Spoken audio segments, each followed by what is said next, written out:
As we mentioned, Senator John McCain spoke earlier today at the NRA event. It runs about 15 minutes. Thank you very much. Thank you. Thank you for that very kind welcome, and I would like to thank you for the kind reception and most of all the great support you gave to my dear friend John Thune in one of the real great Senate races in recent history. And I've often said that if I looked like John Thune, I'd be President of the United States today, I can tell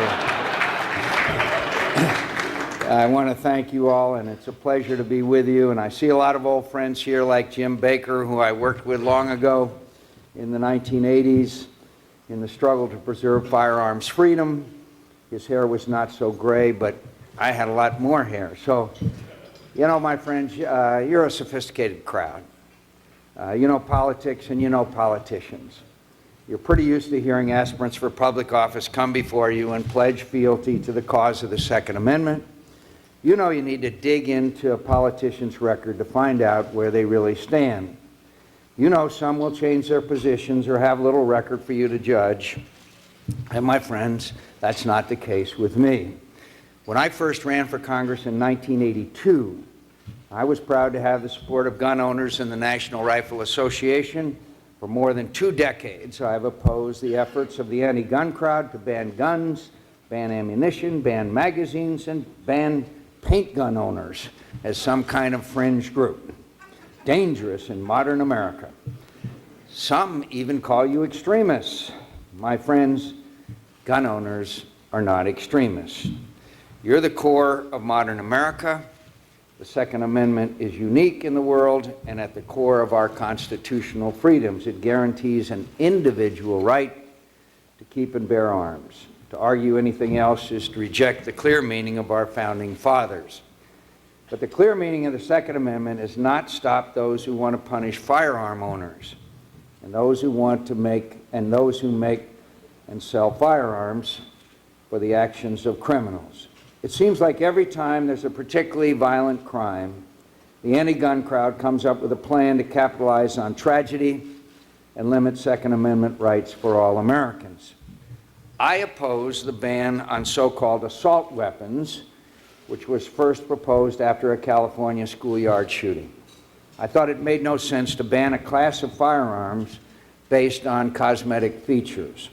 I opposed waiting periods for gun purchases. We lost on both in the short run, but it's worked out better in the long run. Fortunately, the gun ban sunsetted after 10 long years, and I was proud to vote against those who tried to extend it in 2004. I also opposed efforts to cripple our firearms manufacturers by making them liable for the acts of violent criminals. This was a particularly devious effort to use lawsuits to bankrupt our great gun manufacturers. A number of big city mayors decided it was more important to blame the manufacturers of a legal product than it was to control crime in their own cities. Fortunately, we are able to protect manufacturers from these frivolous lawsuits, thanks to your work. God bless you. Give yourself an applause. Round of applause.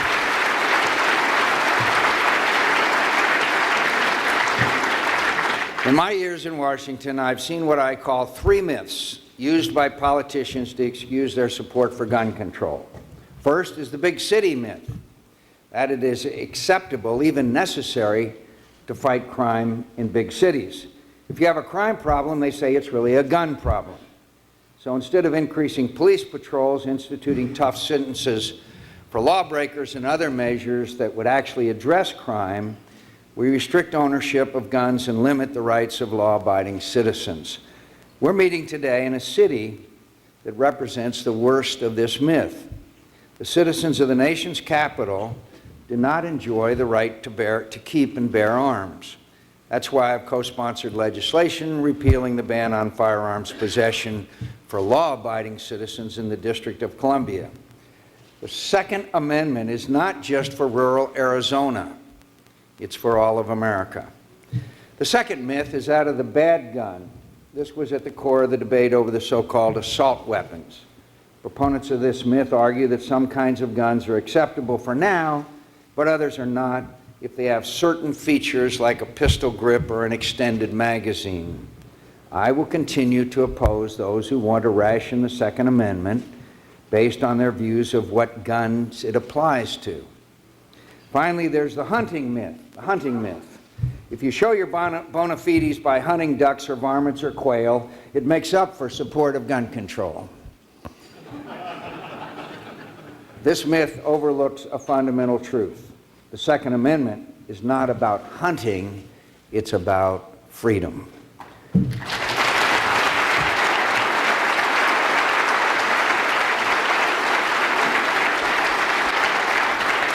Over the years, we've not agreed on every issue. We had differences over my efforts to standardize sales procedures at gun shows and to clean up our campaign finance system. I understand and respect your position. But while we may disagree on the means, we do agree on the need to keep guns out of the hands of criminals. And in the light of the number of my colleagues who have been disgraced or under investigation and are worried about indictment, agree that Washington needs cleaning up. Americans have lost trust in their government, and that trust must be restored.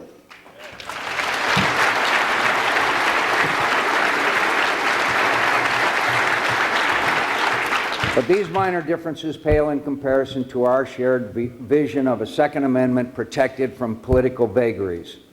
As we have real differences with many of those running for president, Democratic presidential candidates have learned something since 2000. They don't talk about their plans for gun control. They pose for the cameras in camouflage, but that's all they're doing is posing. Just because they don't talk about gun control doesn't mean they don't want gun control. Let's be clear. If the Democrat candidates were elected president, they will go after the rights of law-abiding gun owners just as Bill Clinton did when he was president. MoveOn.org, which seems to be calling the shots in the Democratic Party these days, will have more influence on gun control in the Oval Office, not John Dingell. These Democratic candidates voted to ban guns or ban ammunition or to allow gun makers to be sued out of existence as senators. Think how much worse it would be if they had the power to appoint Supreme Court justices, name attorney generals, and use the full power of the federal government. I'm going to leave you here in just a couple of minutes because I'm going to go to the floor of the United States Senate to vote again against an attempt by my Democrat colleagues and some Republicans to change the course of success that we are now enjoying in Iraq. To deny these brave young Americans who have already served and sacrificed so much in Iraq the opportunity to continue this new strategy which is succeeding. I am going to the floor of the Senate, again, to try to stop the Democrats from going back to the failed policy of previous years and set a date for withdrawal, which is a date for surrender. We cannot choose to lose in Iraq, and I will not choose to lose, and I respect your...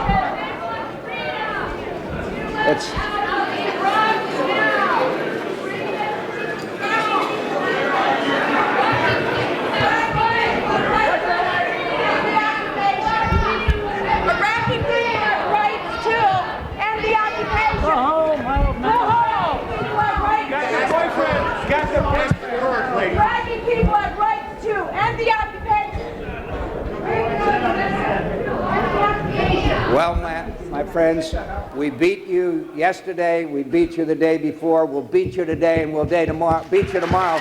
We won't choose to lose. We won't choose to lose this conflict.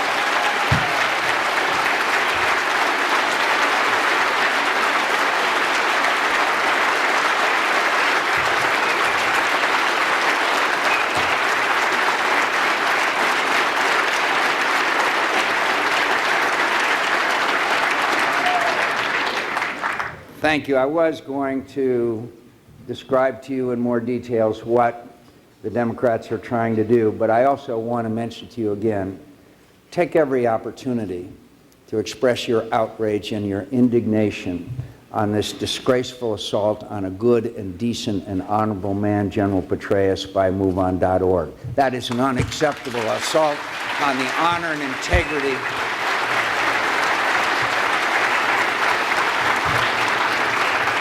That's an unacceptable assault on the honor and integrity of the entire officer corps of the United States military and the service and the honorable service and sacrifice they have made to this country, for this country. Reject it. Reject it. Please. I'll end up by just reminding you, my friends, at what's at stake here. It's not my political ambitions. There's been so much sacrifice. There's been so much sorrow. And all of us are frustrated by the sacrifice that's been made of America's most precious treasure, American blood. And we know it's long and hard and tough, and we know that Americans have been frustrated by it. But we also know that this new strategy is succeeding. This is a great general, but most importantly, the young men and women who are serving today in the military are the very, very best of America. Amen.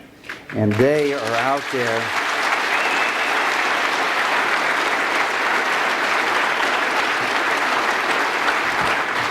They are out there. They are out there in 120, 130 degree heat. They're going to put on 40 pounds of body armor. They're going to put on 30, 40, 50 pounds of equipment. And they're going to be out there 10, 12 hours a day defending somebody else's freedom. I revere all generations of Americans that have served our country, but I can assure you these are the very, very best. Now, a lot of times, as I say, we get our political ambitions in the forefront of our thoughts and perhaps some of our actions. Wolfboro, New Hampshire, approximately a month and a half ago, was at a town hall meeting. A woman stood up, and I recognized her, and she said, "My son, Matthew Stanley, was killed just before Christmas last year in Baghdad. And will you do me the honor of wearing the bracelet with his name on it?" I told her I would be honored to do so. Then she said, "And will you do me the great favor of doing everything you can to make sure that my son's death was not in vain?" My friends, that's what this debate is all about. Thank you, and God bless.